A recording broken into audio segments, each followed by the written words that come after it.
Over the last several days, the United States has been responding to events as they unfold in Ukraine. Now, throughout this crisis, we have been very clear about one fundamental principle. The Ukrainian people deserve the opportunity to determine their own future.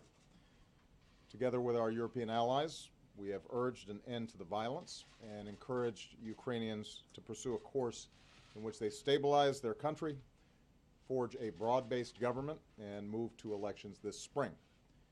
I also spoke several days ago with President Putin, and my administration has been in daily communication with Russian officials. And we've made clear that they can be part of an international community's effort to support the stability and success of a united Ukraine going forward, which is not only in the interest of the people of Ukraine and the international community, but also in Russia's interests. However, we are now deeply concerned by reports of military movements taken by the Russian Federation inside of Ukraine. Russia has a historic relationship with Ukraine, including cultural and economic ties, and a military facility in Crimea. But any violation of Ukraine's sovereignty and territorial integrity would be deeply destabilizing, which is not in the interest of Ukraine, Russia, or Europe. It would represent a profound interference in matters that must be determined by the Ukrainian people. It would be a clear violation of Russia's commitment to respect the independence and sovereignty and borders of Ukraine and of international laws. And just days after the world came to Russia for the Olympic Games, it would invite the condemnation of nations around the world.